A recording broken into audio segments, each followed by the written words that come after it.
Odamxo'r doktor. Hayotiy voqealar asosida hikoya qilinadi. Kanalimizni birinchi bor ko'rib turgan bo'lsangiz, obuna bo'lishni, videoga like bosishni, izohlarda esa o'z fikringizni yozib qoldirishni unutmang. O'zbekiston viloyatlarining biridagi qadimiy va osuda ko'chalardan birida joylashgan shinamgina xususiy klinika shahar aholisi orasida ancha mashhur edi. Uning egasi jarroh va bosh shifokor Kamoliddin Asrorovni hamma o'z ishining ustasi, kamtarin va saxovatli inson deb bilardi. Ammo bu yorug' va tartibli klinikaning ostida qalin g'isht devorlar orasida mudhish bir sir yashirin edi. Doktor Asrorov tunda mutlaqo boshqa odamga aylanardi. U klinika yerto'lasida maxfiy, eng zamonaviy tibbiy uskunalar bilan jihozlangan laboratoriya tashkil qilgandi.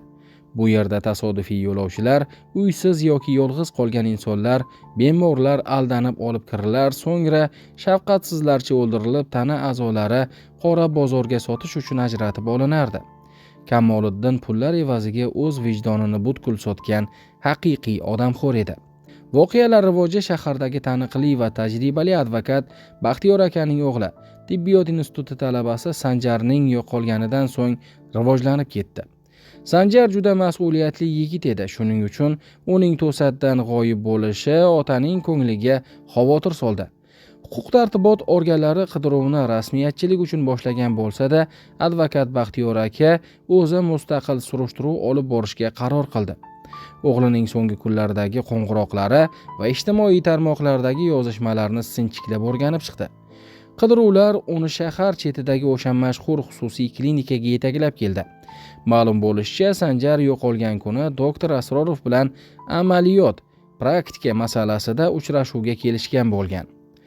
Haqiqatning ochilishi. Advokat klinikaga keldi, doktor bilan uchrashdi.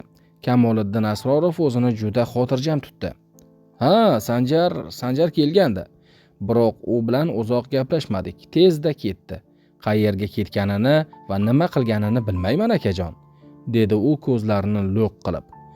Biroq tajribali advokat shifokorning gaplaridagi ziddiyatlarni va uning ko'zlaridagi yashirin bezovtalikni sezdi.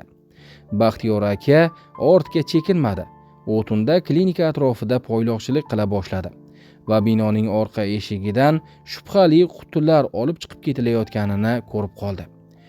Ertasi kuni u prokuratura va maxsus xizmatchilarni oyoqqa turg'izdi.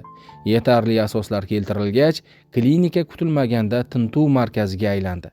Shifokor xonasidagi maxsus tugma orqali ochiladigan yerto'laga tushilganida, u yerdagi dalillar dahshatlarga sabab bo'ldi.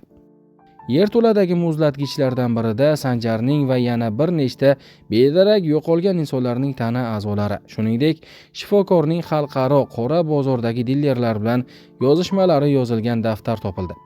Kamoliddin Asrorov jinoyati fosh bo'lganini payqab qochishga urindi, biroq bino allaqachon qurshab olingandi. Shaharni larzaga keltirgan bu mudhish jinoyat fosh etildi. Doktor niqobini taqqan vahshiy qotil umrbod qamoq jazosiga hukm qilindi. Advokat Baxtiyor aka o'g'lini qutqara olmagan bo'lsa-da, uning qotillarini panjara ortiga tiqdi va yana o'nlab begunoh insonlarning hayotini saqlab qolishga muvaffaq bo'ldi.